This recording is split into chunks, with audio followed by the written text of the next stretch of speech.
미국 시애틀의 교외에 위치한 웨스트필드 가족의 집. 창밖으로는 비가 부슬부슬 내리고 있었습니다.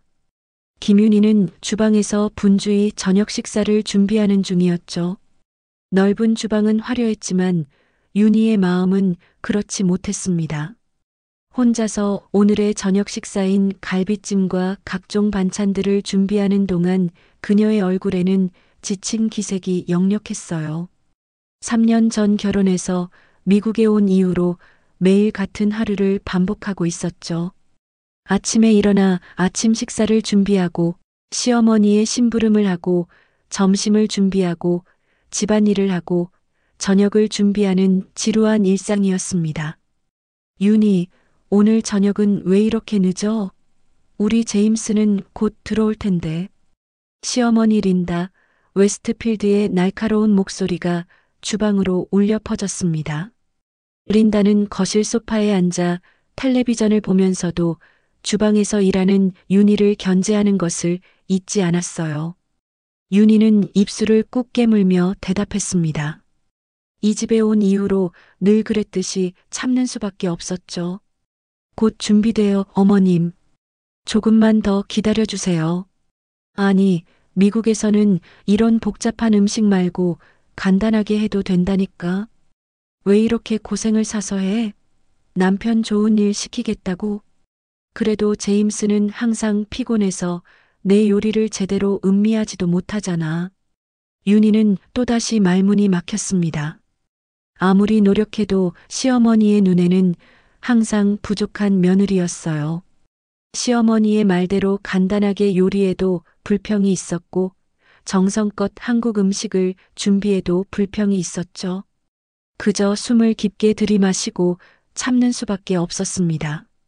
그때 윤희의 휴대폰이 울렸어요. 창밖에 비가 더 거세게 내리기 시작할 무렵이었습니다. 한국에서 걸려온 전화였죠. 오빠였습니다. 오빠가 이 시간에 전화하는 것은 흔치 않은 일이었어요. 윤희는 불안한 마음으로 전화를 받았습니다. 여보세요, 오빠? 전화기 너머로 들려오는 오빠 우석의 목소리는 떨려 있었어요. 무언가 좋지 않은 일이 있다는 것을 즉시 알 수 있었습니다. 윤희야, 아버지가 돌아가셨어. 시간이 멈춘 듯 했습니다. 윤희의 손에서 들고 있던 주걱이 바닥에 떨어졌어요. 귀를 의심했습니다. 얼마 전까지만 해도 아버지는 건강하셨습니다. 갑작스러운 심장마비였다고 했어요. 그것도 오늘 오후에 말이죠. 윤희는 말도 제대로 할 수 없었습니다.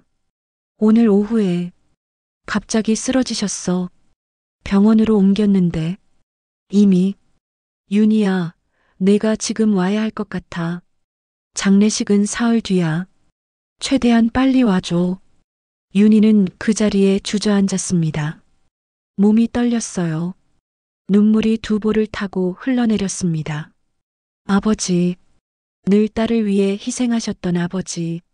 마지막으로 뵌 게 언제였는지 생각하니 가슴이 더 아팠어요.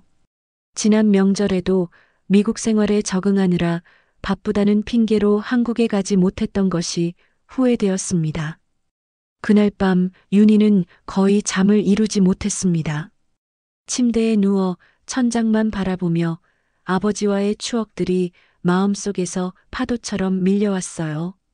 마지막으로 한국에 갔을 때 아버지가 해주셨던 된장찌개의 맛, 작은 손주들을 위해 종이 비행기를 접어주시던 모습, 그리고 미국으로 떠나는 날 공항에서 윤희야, 내 행복이 제일 중요해라고 말씀하셨던 그 목소리가 귓가에 맴돌았죠. 그때 행복을 약속했던 자신의 모습이 너무나 헛되게 느껴졌습니다. 지금의 삶이 행복한가? 스스로에게 물었을 때 윤희는 대답할 수 없었어요. 옆에서 제임스는 평온하게 자고 있었어요. 그는 아버지의 부고 소식을 듣고 안타까움을 표했지만 그뿐이었습니다. 그도 어찌할 수 없는 일이라는 듯이 말이죠. 윤희는 조용히 일어나 거실로 나왔습니다. 창가에 서서 어둠 속에 잠긴 미국의 밤하늘을 바라보며 한국에 계신 아버지를 생각했죠. 이제는 영원히 볼 수 없다는 현실이 그녀를 짓눌렀어요. 새벽 5시 윤희는 일찍 일어나 짐을 쌌습니다. 여행용 캐리어에 필요한 물건들을 넣으며 마음은 이미 한국으로 날아가 있었어요. 오전 11시 비행기. 공항까지 가는데 적어도 1시간은 필요하니 9시 전에는 출발해야 했습니다.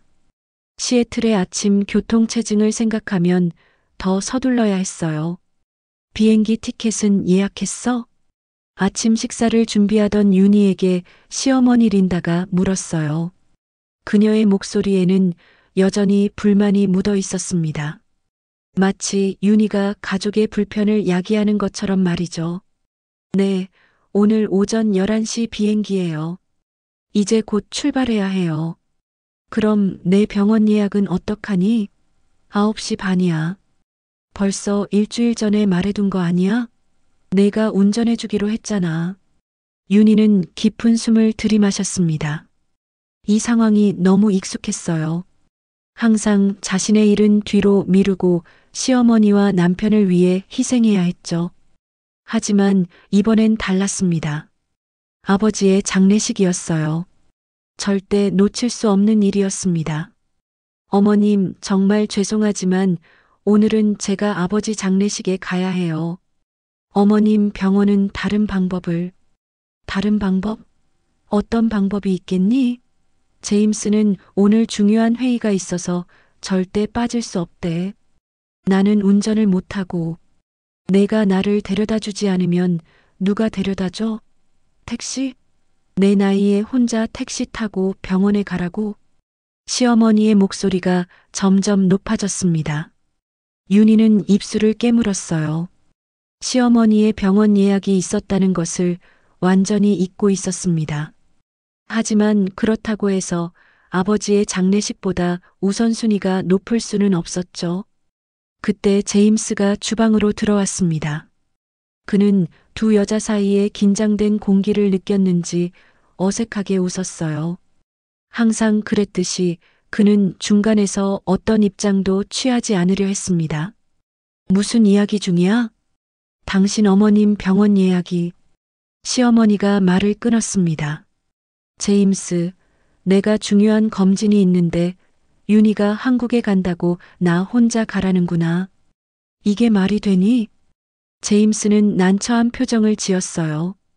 그는 언제나처럼 누구 한쪽의 편을 들지 못했습니다. 윤희와 결혼한 이후로 늘 그랬죠. 어머니와 아내 사이에서 중립을 지키려 하지만 결국은 어머니의 뜻대로 따르는 경우가 대부분이었습니다. 윤희야, 정말 미안한데 오늘 나 발표가 있어서 엄마 혼자 두면 위험할 것 같아. 엄마 검진 끝나고 공항으로 바로 가면 안 될까? 아마 검진은 1시간 정도면 끝날 거야. 그럼 충분히 비행기 시간에 맞출 수 있을 것 같은데. 윤희의 눈에 눈물이 고였습니다. 이런 상황이 또다시 반복되고 있었어요. 그녀는 남편을 바라봤지만 제임스는 그저 미안하다는 표정만 지을 뿐이었죠. 마치 그도 어쩔 수 없다는 듯이. 제임스, 아버지가 돌아가셨어. 내가 마지막으로 얼굴이라도 봐야 하잖아. 알아, 정말 미안해. 하지만 엄마도 나름 사정이 있으니까 이해해줘. 검진 끝나고 바로 공항으로 가면 되잖아. 늦어도 11시 전에는 도착할 수 있을 거야. 윤희는 말없이 고개를 숙였습니다. 결국 항상 그랬듯 시어머니의 부탁을 들어주기로 했어요. 9시 윤희는 시어머니를 병원으로 데려갔습니다. 마음은 이미 한국으로 날아가 있었지만 몸은 여전히 시애틀의 병원 주차장에 있었어요. 매분, 매 초가 너무나 소중했지만 시간은 빠르게 흘러갔습니다. 금방 끝날 거야. 걱정 마. 시어머니가 말했지만 윤희는 그 말을 믿지 않았어요. 경험상 시어머니의 금방은 결코 짧은 시간이 아니었습니다. 예상대로 접수 데스크는 사람들로 붐볐습니다. 예약 시간보다 30분이나 지나서야 린다의 이름이 불렸어요. 윤희는 초조하게 시계를 확인했습니다. 10시 15분. 아직 시간은 있었지만 마음이 점점 더 불안해졌어요. 공항까지 가는데 적어도 45분은 필요했고 보안 검색대를 통과하는데도 시간이 필요했습니다. 어머님, 검진 얼마나 걸릴까요? 글쎄, 보통은 30분 정도. 하지만 오늘은 특별히 여러 검사를 받아야 해서 조금 더 걸릴 수도 있어. 윤희의 심장이 철렁 내려앉았습니다. 시어머니가 검진실로 들어가고 윤희는 대기실에 홀로 남았어요. 핸드폰을 꺼내 오빠에게 메시지를 보냈습니다. 오빠, 혹시 나 비행기를 놓치게 되면 어떡하지? 시어머니 병원에 왔는데 생각보다 오래 걸릴 것 같아. 오빠의 답장이 바로 왔어요. 뭐? 지금 그게 중요한 거야? 아버지 마지막인데. 윤희야, 제발 와. 아버지가 널 얼마나 보고 싶어 하셨는지 알아? 내가 미국 간 이후로 계속 내 사진만 보셨다고. 그 메시지에 윤희의 가슴이 무너져 내렸습니다. 왜 자신은 항상 이렇게 모든 것을 희생해야 하는 걸까요? 병원 의자에 앉아 윤희는 조용히 눈물을 흘렸어요. 바깥은 갑자기 폭우가 쏟아지기 시작했습니다. 도착했습니다. 공항입니다. 택시기사의 말에 윤희는 정신없이 돈을 건네고 차에서 뛰어내렸습니다. 시계는 11시 15분을 가리키고 있었어요. 이미 비행기 출발 시간이 지났습니다. 그래도 혹시나 하는 마음에 윤희는 터미널 안으로 뛰어들었죠. 숨이 가빠왔지만 멈출 수 없었습니다. 서울행 대한항공 비행편 탑승 가능한가요? 항공사 카운터에 도착한 윤희는 간절한 눈빛으로 직원을 바라봤어요. 윤희의 옷은 비에 젖어 있었고 머리카락은 흐트러져 있었지만 그런 것은 중요하지 않았습니다. 오직 비행기에 탑승하는 것만이 그녀의 머릿속을 가득 채웠어요. 죄송합니다만 11시 서울행 비행기는 이미 탑승 게이트가 닫혔습니다. 다음 비행편은 내일 오전입니다. 윤희의 눈앞이 캄캄해졌습니다. 다리에 힘이 풀려 그 자리에 주저앉을 뻔했어요. 아버지의 장례식? 이제 참석할 수 없게 되었습니다. 윤희는 벽에 기대어 서서 오빠에게 전화를 걸었어요. 전화벨이 울리는 동안 심장이 빠르게 뛰었습니다. 어떻게 이 소식을 전해야 할지 막막했어요. 오빠, 나 비행기를 놓쳤어. 전화기 너머로 들려오는 침묵이 윤희의 가슴을 더욱 아프게 했습니다. 잠시 후 오빠의 목소리가 들려왔어요. 그 목소리에는 실망과 분노가 가득했죠. 어떻게 이럴 수 있어, 윤희야? 아버지 마지막인데. 넌 결국 거기 가족을 선택한 거야. 아버지보다. 아니야, 오빠. 그런 게 아니라 시어머니가 병원에 가야 했고 내가 데려다 줘야 했어.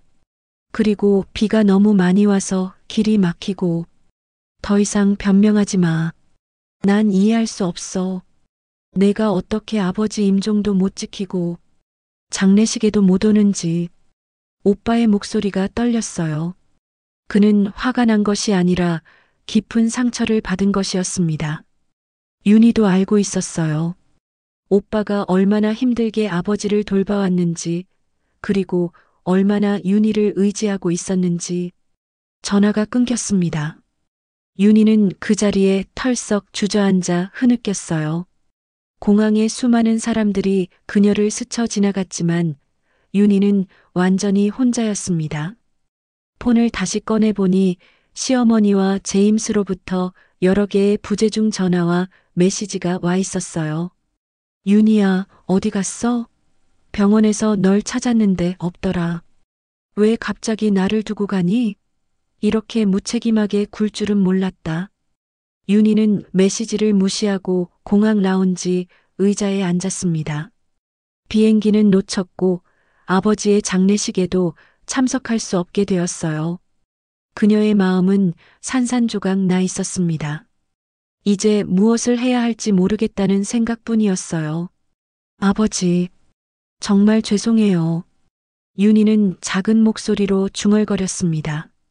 마치 아버지가 그 자리에 계시기라도 한 것처럼 말이죠. 그렇게 한참을 앉아있던 윤희는 천천히 일어나 터미널을 빠져나왔습니다. 비는 그쳤지만 그녀의 마음속 폭풍은 여전했어요. 집으로 돌아가는 버스에 몸을 실으며 윤희는 창밖을 바라봤습니다.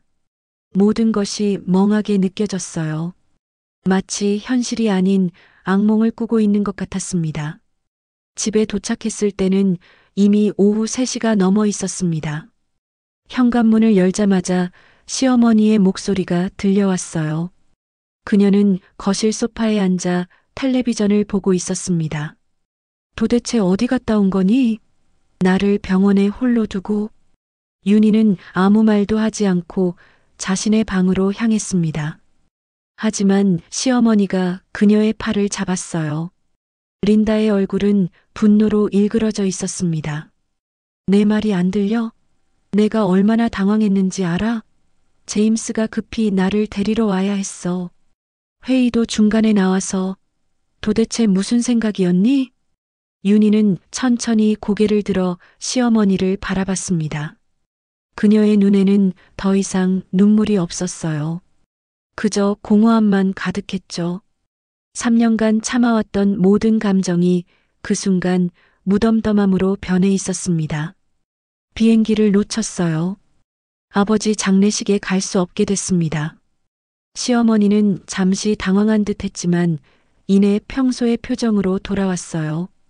그녀에게는 윤희의 아버지보다 자신이 병원에 혼자 남겨졌다는 사실이 더 중요한 듯 했습니다. 그래도 가족을 두고 그렇게 나가면 어떡하니? 나는 내가 병원에서 나를 기다릴 거라고 생각했는데 이제 와서 비행기를 놓쳤다고 나에게 화를 내.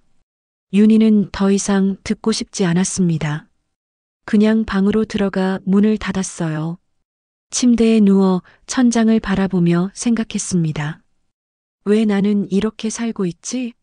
왜 나는 항상 모든 것을 희생해야 하는 걸까? 일주일이 지났습니다. 윤희는 집안에서 거의 말을 하지 않았어요. 아버지의 장례식은 그녀 없이 치러졌고 오빠는 더 이상 연락도 하지 않았습니다. 매일 아침 일어나 시어머니와 남편을 위해 아침을 준비하고 집안일을 하고 저녁을 준비하는 일상이 계속되었지만 그녀의 영혼은 그 자리에 없는 것 같았어요. 마치 로봇처럼 움직이는 몸뿐이었습니다. 제임스도 윤희의 변화를 느꼈습니다. 그는 아내에게 무슨 말을 해야 할지 몰랐어요. 몇 번이고 대화를 시도했지만 윤희는 그저 짧게 대답할 뿐이었습니다.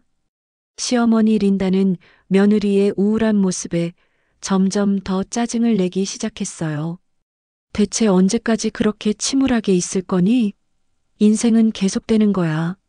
내 아버지도 내가 이렇게 사는 걸 원하지 않으셨을 거야. 그때 윤희는 처음으로 목소리를 높였습니다. 어머님, 제 아버지에 대해 말씀하지 마세요. 당신은 아버지를 모르잖아요. 린다는 놀란 표정을 지었습니다. 윤희가 이렇게 반항적인 태도를 보인 것은 처음이었어요. 하지만 곧 린다의 얼굴은 분노로 물들었습니다. 그녀가 뭔가 말하려는 순간 초인종이 울렸습니다. 택배였습니다. 한국에서 온 소포였어요. 발신인은 오빠 우석이었습니다. 윤희는 떨리는 손으로 소포를 열었어요. 그 안에는 작은 나무 상자와 편지 한 장이 들어 있었습니다. 오빠의 글씨체가 익숙했습니다. 윤희에게 아버지의 유품 중 하나야. 아버지가 너에게 남기고 싶어 하셨던 거야. 편지도 있어. 내가 못 온 것에 대해. 아직도 이해하기 어렵지만 아버지는 늘 너를 이해하셨을 거야. 어쩌면 나보다 더. 윤희는 시어머니의 시선을 피해 자신의 방으로 들어갔습니다. 문을 닫고 나무 상자를 조심스럽게 열었어요. 그 안에는 오래된 회중시계와 봉투 하나가 있었습니다. 봉투에는 아버지의 필체로 윤희에게라고 적혀 있었어요. 그녀의 손이 떨렸습니다. 떨리는 손으로 편지를 열자 아버지의 정겨운 필체가 눈에 들어왔어요. 윤희는 깊은 숨을 들이마시고 편지를 읽기 시작했습니다. 사랑하는 내 딸 윤희에게 내가 이 편지를 읽을 때 나는 이미 이 세상에 없겠구나. 갑작스럽게 이별을 고하게 되어 미안하다. 항상 너에게 더 잘해주지 못한 것이 후회가 된다. 미국에서의 삶이 때로는 힘들고 외로울 텐데 내가 그곳에서 잘 견디고 있다는 소식을 들을 때마다 대견하고 또 미안했단다. 윤희야, 아빠가 늘 너에게 해주고 싶었던 말이 있어. 내 인생은 너의 것이라는 거야. 결혼했다고 타국에 산다고 해서 내 꿈과 행복을 포기하지 말아라. 내가 후회하지 않는 선택을 했으면 좋겠다. 이 시계는 내가 내 나이였을 때 가졌던 거야. 힘들 때마다 이 시계를 보며 내 시간은 소중하다는 것을 기억했지. 이제 이 시계가 너에게 같은 메시지를 전해주길 바란다. 사랑한다, 내 딸아. 마이너스 아빠가. 윤희의 눈에서 눈물이 흘러내렸습니다. 그녀는 편지를 가슴에 꼭 안고 흐느꼈어요. 아버지, 정말 죄송해요. 제가 옆에 있었어야 했는데. 하지만 그때 편지 속 아버지의 말이 다시 윤희의 마음을 두드렸습니다. 내 인생은 너의 것이라는 거야. 윤희는 천천히 고개를 들었어요. 창밖으로 보이는 푸른 하늘을 바라보며 깊은 숨을 들이마셨습니다. 그리고 그 순간 윤희의 마음속에서 무언가가 확실히 바뀌었어요. 더 이상은 자신을 잃지 않겠다는 결심이었습니다. 자신의 목소리를 내고 자신의 삶을 살겠다는 다짐이었죠. 시어머니에게 휘둘리지 않고 남편의 눈치를 보지 않고 자신을 위한 선택을 하겠다는 의지가 솟아올랐습니다. 더 이상은 이 집에서 나를 없앤 채 살지 않겠어. 그녀는 아버지의 회중시계를 손에 꼭 쥐었어요. 시계 뒷면에 새겨진 작은 글씨를 발견했습니다. 내 시간은 소중하다. 그 말이 윤희의 가슴 깊이 새겨졌어요. 다음 날 아침 윤희는 평소보다 일찍 일어났습니다. 창밖으로 비치는 아침 햇살이 새로운 하루의 시작을 알리고 있었어요. 윤희는 침대 옆 테이블에 놓인 아버지의 회중시계를 손에 쥐었습니다. 차가운 금속의 감촉이 그녀에게 어제의 결심을 상기시켰어요. 부엌으로 내려가 평소처럼 아침 식사를 준비하면서도 윤희의 마음은 달랐습니다. 그녀는 이제 모든 것을 더 명확하게 보고 있었어요. 3년간 미국에서의 삶, 항상 시어머니의 요구에 맞추려 했던 자신의 모습, 그리고 결정적인 순간에 아버지의 임종을 지키지 못했던 그 후회. 이 모든 것이 그녀를 변화시켰습니다. 윤희, 오늘 내 약속 있는 거 기억하지? 시어머니 린다가 부엌에 들어오며 말했습니다. 그녀는 여전히 윤희가 자신의 스케줄을 모두 기억하고 맞춰주기를 기대하고 있었어요. 그건 항상 그랬듯이 당연한 것처럼 말이죠. 어떤 약속이었죠, 어머님? 내 친구 앤과의 점심 약속이야.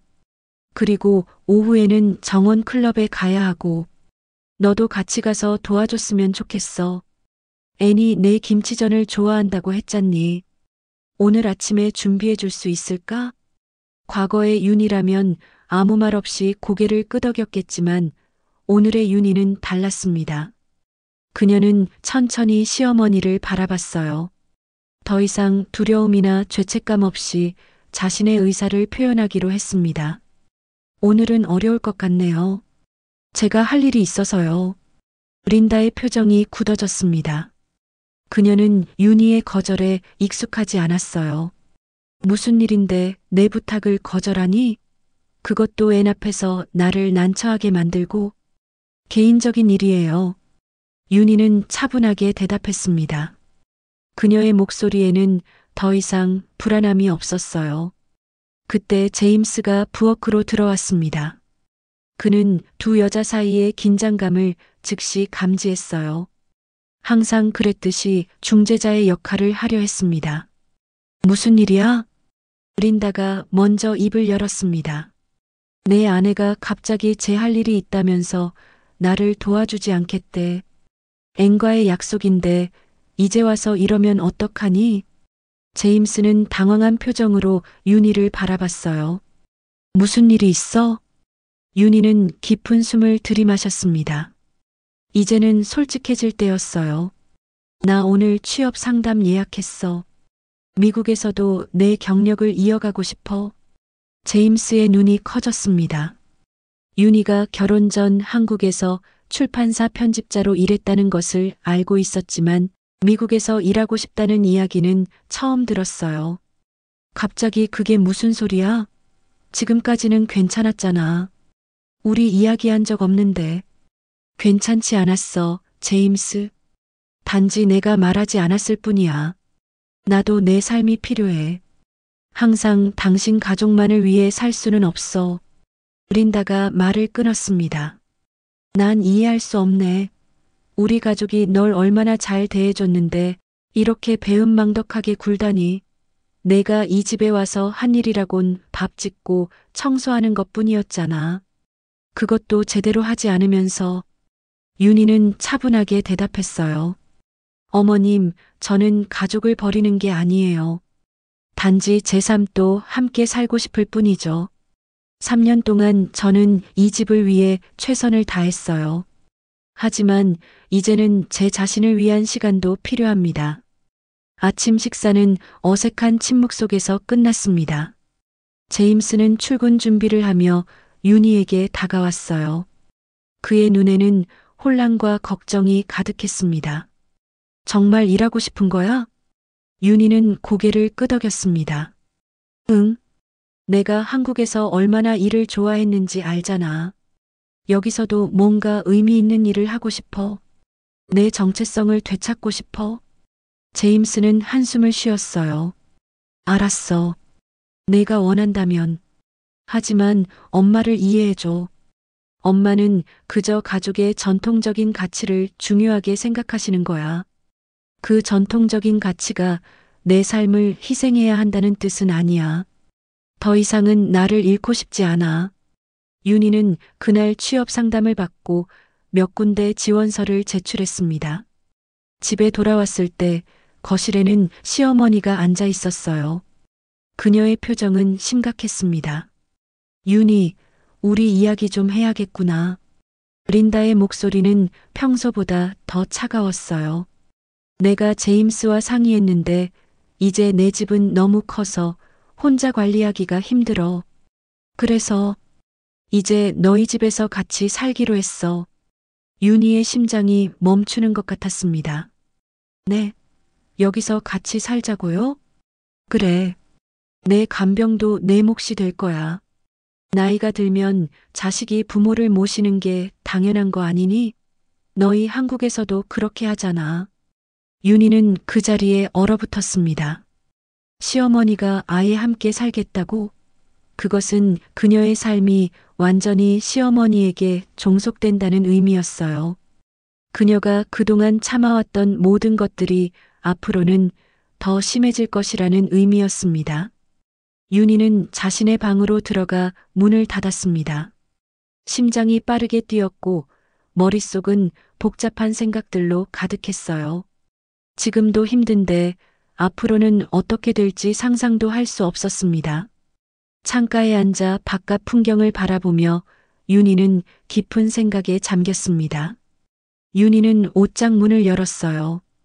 한참을 바라보다가 캐리어를 꺼내 침대에 올려놓았습니다.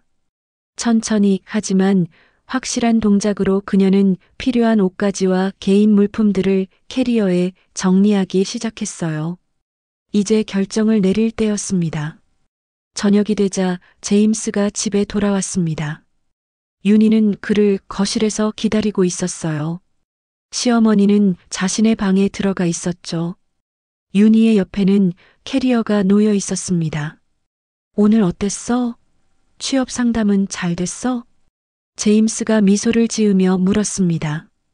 그는 아직 윤희의 결정을 모르고 있었어요. 캐리어를 보고 그의 표정이 굳어졌습니다. 응, 잘 됐어. 몇 군데 지원도 했어. 그래, 그거 좋네. 그런데 그 가방은 뭐야? 윤희가 깊은 숨을 내쉬었습니다. 제임스, 당신 어머니가 여기서 같이 살겠다고 하셨어. 제임스의 표정이 굳어졌습니다. 그는 자리에 천천히 앉았어요. 그게 엄마가 최근에 그런 이야기를 하긴 했어. 하지만 아직 결정된 건 아니야. 당신은 엄마 편이죠? 언제나처럼. 아니, 그런 게 아니라 엄마도 이제 나이가 드셔서 혼자 지내시기 힘드시니까 우리가 도와드려야 하지 않을까? 그럼 요양원은요? 아니면 홈케어 서비스는 꼭 우리 집에서 우리와 함께 살아야 해? 제임스는 난처한 표정으로 손을 들어 머리를 긁었습니다. 그건 우리 가족 전통이야. 부모님을 모시는 게. 윤희는 깊은 숨을 내쉬었어요. 당신은 결정을 내렸네요. 언제나처럼. 그녀는 일어나 캐리어를 잡았습니다. 제임스가 당황하며 뒤따라왔어요. 잠깐, 어디 가는 거야? 제임스, 나 이제 한국에 돌아갈 거야. 뭐? 갑자기? 잠깐만, 우리 대화로 해결할 수 있잖아. 이렇게 극단적이라고? 내가 3년 동안 어떻게 살아왔는지 알아? 항상 당신 어머니의 요구에 맞추고 내 삶은 뒤로 미루고. 그런데 이제는 아예 당신 어머니와 함께 살라고? 더 이상은 못해. 제임스의 눈에 당혹감이 가득했습니다. 하지만 우리는 부부잖아. 이런 일이 있다고 해서 그냥 떠나버리는 게 해결책이라고 생각해? 윤희는 그를 바라봤어요. 그녀의 눈에는 더 이상 망설임이 없었습니다. 제임스, 내가 비행기를 놓친 그날 내 인생에서 가장 중요한 순간이었어. 아버지의 마지막을 지키지 못했고 그건 내 평생의 후회가 될 거야. 왜 그랬을까? 왜 나는 나 자신을 지키지 못했을까? 이제 깨달았어. 당신이나 당신 어머니가 나쁜 사람들이라서가 아니야. 내가 나 자신을 잃어버렸기 때문이야. 더 이상은 그러지 않을 거야. 그때 방문이 열리고 시어머니 린다가 들어왔습니다. 그녀는 캐리어를 보고 즉시 상황을 파악했어요. 이게 무슨 짓이니? 집을 나가겠다고? 이렇게 가족을 버리는 거야? 윤희는 시어머니를 바라봤습니다. 예전 같았으면 겁을 먹고 물러났겠지만 이제는 달랐어요. 어머님, 저는 가족을 버리는 게 아니에요. 제 삶을 찾아가는 거죠. 어머님이 당신 삶을 사셨듯이 저도 제 삶을 살 권리가 있어요. 이제부터는 내가 나를 지켜. 더 이상 당신들 가족은 내 삶의 전부가 아니야. 그녀는 문을 열고 밖으로 나섰습니다. 뒤에서 시어머니의 환한 목소리와 제임스의 당혹스러운 부름이 들렸지만 윤희는 더 이상 돌아보지 않았어요. 그녀의 앞에는 새로운 길이 펼쳐져 있었습니다. 비행기가 인천국제공항에 착륙했을 때 윤희의 마음은 이상하게 가벼웠습니다. 오랜 시간 동안 떠나 있었던 고국의 공기가 그녀를 반겨주는 것 같았어요. 입국 심사를 마치고 수화물을 찾은 윤희는 출구로 향했습니다. 그곳에는 오빠 우석이 그녀를 기다리고 있었어요. 그날 저녁 윤희는 아버지의 묘소를 찾았습니다. 그녀는 무릎을 꿇고 아버지에게 쓴 편지를 낭독했어요. 아버지, 그날 비행기를 놓친 순간 저도 저를 놓아버릴 뻔했어요. 하지만 지금은 저를 다시 찾았어요. 제 목소리를 내고 제 삶을 살고 있어요. 아버지의 딸다운 모습이죠. 하늘에서 지켜봐 주세요. 절대 다시는 저 자신을 잃지 않을 거예요. 사랑해요, 아버지. 여러분, 이 이야기가 마음에 드셨나요? 시댁과의 갈등, 자신을 위한 용기 있는 선택, 그리고 새로운 시작의 여정을 담은 이 이야기가 여러분에게 위로와 용기를 주었기를 바랍니다. 여러분의 소중한 댓글, 구독, 좋아요는 더 많은 이야기를 나눌 수 있는 큰 힘이 됩니다. 혹시 비슷한 경험이 있으시다면 댓글로 공유해 주세요. 모두의 이야기가 누군가에게는 큰 위로가 될 수 있으니까요. 다음 이야기로 또 찾아뵙겠습니다. 감사합니다.